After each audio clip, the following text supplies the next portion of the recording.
해외 선물 투자를 처음 시작하려고 하면 어디서부터 봐야 할지 막막해집니다. 차트도 복잡하고 용어도 어렵고 무엇보다 손실 이야기를 많이 듣다 보니 겁부터 나는 분들도 많으실 거예요.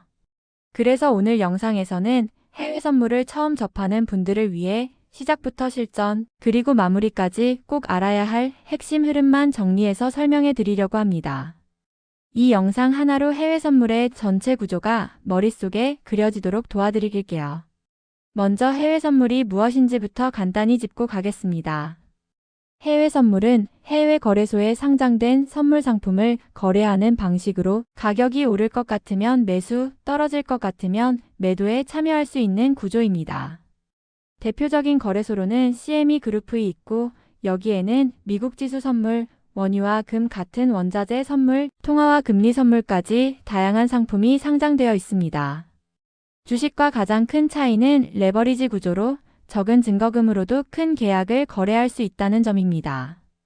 해외 선물을 시작하는 첫 단계는 계좌 개설입니다. 해외 선물 거래가 가능한 증권사를 통해 계좌를 만들고 HTS나 MTS를 설치하면 기본적인 준비는 끝입니다. 하지만 2단계에서 바로 실전 거래로 들어가는 것은 추천드리지 않습니다. 해외 선물은 가격 움직임이 빠르고 손익 변화가 크기 때문에 반드시 모의 투자를 통해 주문 방식과 손익 구조를 먼저 익혀야 합니다. 버튼 하나 잘못 누르는 실수만으로도 큰 손실이 날 수 있기 때문입니다. 다음으로 꼭 이해해야 할 것이 증거금과 레버리지입니다. 증거금은 선물 계약을 유지하기 위해 계좌에 예치해야 하는 최소 금액이고 레버리지는 이 증거금을 바탕으로 실제 계약 금액보다 훨씬 큰 포지션을 운용할 수 있게 해줍니다. 이 구조 덕분에 수익이 빠르게 날 수도 있지만 반대로 손실도 순식간에 커질 수 있습니다. 그래서 초보자일수록 계좌를 가득 채워 거래하기보다는 여유 자금을 두고 포지션 크기를 작게 시작하는 것이 중요합니다. 실전 매매에서 가장 중요한 개념은 손절과 청산 관리입니다.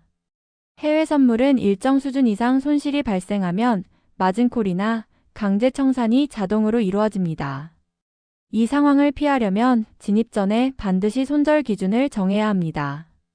예를 들어 이 포지션에서 최대 얼마까지는 감당할 수 있다는 금액을 먼저 정하고 그에 맞춰 틱 기준 손절선을 설정하는 방식이 필요합니다. 감정에 따라 손절을 미루는 순간 계좌는 급격히 흔들릴 수 있습니다. 또 하나 중요한 부분은 거래 시간과 변동성입니다. 해외 선물은 거의 24시간 거래가 가능하지만 항상 같은 움직임을 보이지는 않습니다. 특히 미국 증시 정규장 시간이나 주요 경제 이벤트 발표 시점에는 변동성이 크게 확대됩니다. 예를 들어 페더럴 오픈 마켓 커미티 결과 발표나 미국 CPI 고용지표 발표 시간에는 짧은 시간 안에 큰 방향성이 나오는 경우가 많습니다. 초보자라면 이런 시간대를 피하거나 포지션을 가볍게 가져가는 것이 훨씬 안전합니다. 해외 선물 실전에서 많은 분들이 겪는 또 하나의 함정은 과도한 매매입니다. 시장이 계속 열려 있다 보니 기회가 계속 보이고 자꾸 손이 가게 됩니다. 하지만 잦은 매매는 수수료 부담을 키우고 판단력을 흐리게 만듭니다. 하루에 몇 번을 매매했느냐보다 한 번의 매매에 얼마나 명확한 근거가 있었는지가 훨씬 중요합니다. 마지막으로 해외 선물 투자를 하면서 꼭 기억해야 할 것은 이 시장이 단기간에 실력을 완성할 수 있는 곳이 아니라는 점입니다. 꾸준히 시장을 관찰하고 매매 기록을 남기고 손실을 관리하는 연습을 반복해야 합니다.